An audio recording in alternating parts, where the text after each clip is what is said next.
Hello hi guys, welcome back to our my new vlogs में आप लोगों का बहुत बहुत स्वागत है। तो सबसे पहले गुड मॉर्निंग। तो अभी टाइम है ब्रेकफास्ट बनाने का।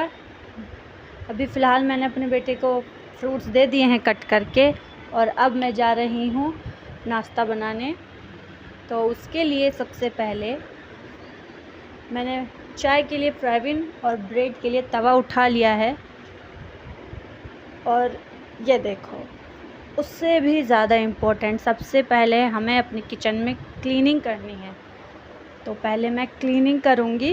वैसे तो हमारे घर में रोज़ रात को ही हम किचन क्लीन कर देते हैं, लेकिन सिम्बा और भोलू रात भर खेलते हैं। इतनी तूफ़ानी तरीके से खेलते हैं कि बहुत सारा सामान इधर उधर गिरा भी देते हैं।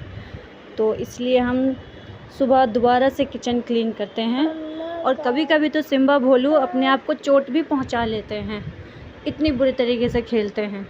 सिम्बा और भोलू घर में इतने सबके लाडले हैं कि उनके लिए 7 खून भी माफ़ है। अगर वो किसी का कितना भी इम्पोर्टेंट सामान नुकसान कर देना तो वो उनके लिए बिल्कुल माफ़ है।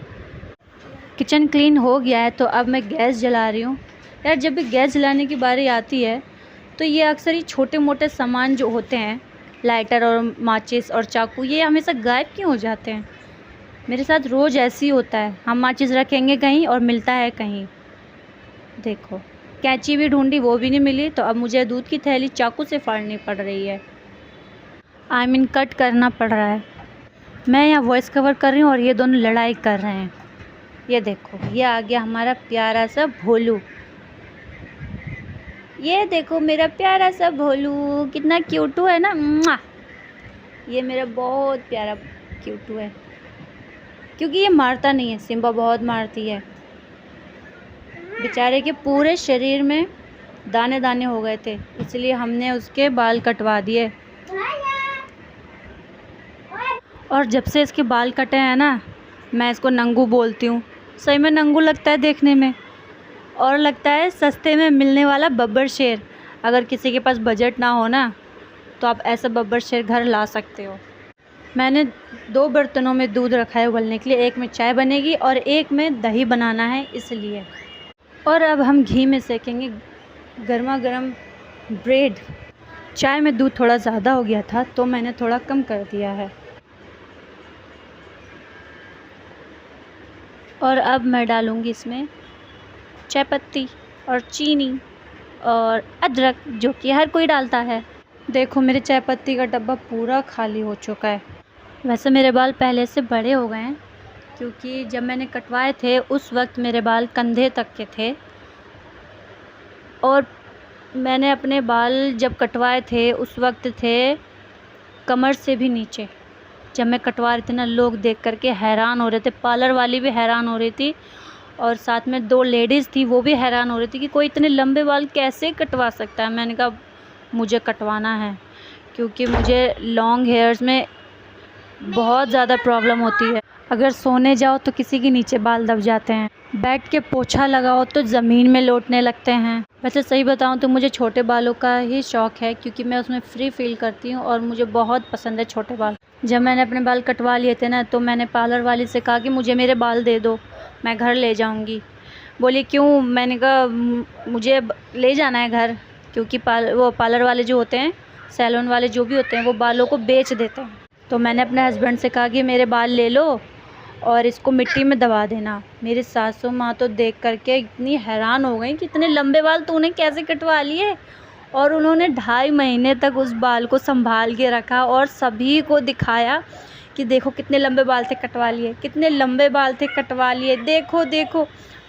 उनको गुस्सा भी आ रहा था, क्योंकि मैंने अपने बाल कटवा लिए थे। उनको खुद ही लंबे बालों का शौक़ है। वो चाहती हैं कि हम सभी के, बेटी के, बहू के और उनके खुद के, सभी के बाल लंबे रहें। वैसे मेरी सासू मॉम नॉनवेज बहुत टेस्टी बनाती हैं, चाहे वो चिकन हो, फ़िश हो या फिर मटन हो। हम उनसे ही बनवाते हैं, क्योंकि उनके हाथों में जो स्वाद है ना, वो हमसे तो बिल्कुल भी नहीं होता। मैंने बहुत बार ट्राई करा उनकी तरह बनाने का, पर मैं कभी बना नहीं पाई। पता है मैं इतनी देर से किचन में अकेली क्यों दिख रही हूँ? क्योंकि मेरे घर के सभी लोग सोए हुए हैं अभी तक। ये देखो, हमारी मम्मी ने देसी फ्रिज रखा है। हम जिसमें से रोज़ ठंडा ठंडा पानी पीते हैं। मटके का पानी ना किसी को नुकसान नहीं देता, खासकर बच्चों को तो बिल्कुल भी नहीं करता। तो इसलिए मम्मी बोलती हैं फ्रिज में पानी मत रखो, मटके का पानी पियो, वो ज़्यादा बेस्ट रहेगा। और बार बार बोतल भरने से भी छुट्टी है। एक बार मटका भरा, आराम से शाम तक चलता है। और पता है मटके का पानी हमारे सिम्बू को भी पसंद है। देखो हमारा नाश्ता तैयार हो गया और मैं नाश्ता करके अब मैं करने जा रही हूँ सफाई। देखो सफाई करके ना मुझे शाम को जाना है रिदा को लेके अब डॉक्टर के पास, उसकी अपॉइंटमेंट है। तो इसलिए जल्दी जल्दी घर की सफाई कर रहे हैं। और रात जो आंधी आई थी ना उसकी वजह से सारी धूल मिट्टी घर में घुस गई, और धूल मिट्टी अक्सर कोने में ही जा कर के घुसी रहती है। तो इसलिए सब कुछ हटा करके पोछा लगाना पड़ रहा है। और बच्चे भी खाते पीते हैं तो वहाँ गंदगी कर देते हैं। देखो अब तो बिल्कुल क्लीन हो गया है। ये टेबल इतना भारी है ना, इसको घसकाने में ना बहुत ज़्यादा ताकत लग जाती है। उसके बाद देखो कितना ज़ोर लगाना पड़ रहा तब वो थोड़ा सा हिलता। इतना भारी टेबल है ये, मम्मी को भी यही मिला था, इतना भारी टेबल। ये देखो ये साहब जी यहाँ पे खड़े हुए हैं, इंतज़ार कर रहे हैं। देखो लटक गया ना गोदी में, इसी इंतज़ार में खड़ा था ये। बीच बीच में परेशान तो करना है, इनका रूल है। देखो अभी भी ये कह रहा है मुझे गोदी ले लो, कैसे रो रहा है।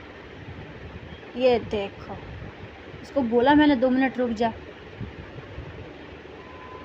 लेकिन गुड बॉय है। बेचारा बैठ के मेरा वेट कर रहा था और मैं फटाफट से पूरी सफाई क्लीनिंग फिनिश कर रही थी। अब ये देखो मेरा लास्ट हो चुका है। अब ये यहाँ कर दूँगी बालकनी को क्लीनिंग। बालकनी रोज़ साफ़ करनी पड़ती है क्योंकि सिम्बा खेलती है यहाँ पर, उसको बहुत पसंद है। और वैसे भी घर साफ़ सुथरा रखना चाहिए। और अब मैं नहा धो के फ्री हो गई और अब मैं रेडी हो रही हूँ डॉक्टर के पास जाने के लिए। ये देखो रेडी हो गई, हम इसको लेके जा रहे हैं, इसको नहीं जाना है। देखो और ये भी रेडी है मेरा चुंगू मुंगू। देखो इसकी बिंदी नहीं मिट रही, इसको बिंदी लगाना बहुत पसंद है। देखो उसको बोला पुच्ची दे दो तो नहीं दिया। और अब हम यहाँ लिफ्ट का वेट कर रहे हैं। आ गई लिफ्ट और अब हम जा रहे हैं नीचे। ये देखो ये गोदी में चढ़ गया, ये गोदी में ही रहता है ये पूरे रास्ते। देखो पूरे रास्ते ये गोदी में ही है। ये जा रही है आगे अपने रिपोर्ट लेकर के। एग्ज़िट की तरफ होते हुए हम आ गए हैं बाहर की तरफ। और अब हम आ गए हैं बाहर। वॉक करते हुए जब हम क्लिनिक पहुँचे तो ये हमजू अंदर जा ही नहीं रहा था। उसको डॉक्टर से डर लगता है ना, इसलिए देखो उसने मुझे कस के पकड़ लिया। और अब हम वहाँ से लौटे तो अंधेरा हो चुका था। ये देखो ये अभी भी किसी के गोदी नहीं जा रहा है, इसको मेरी ही गोदी आना है। आ गए, अब हम घर आ गए। देखो इतनी थकान हो गई इसको गोदी में लेके चलने में, लेकिन मम्मी का जो खाना मिला ना रात को, टेस्टी, मज़ा ही आ गया। सारी थकान ख़त्म हो गई और सभी ने इस खाने को अच्छे से एंजॉय करा। तो मिलते हैं नेक्स्ट वीडियो में। बाय।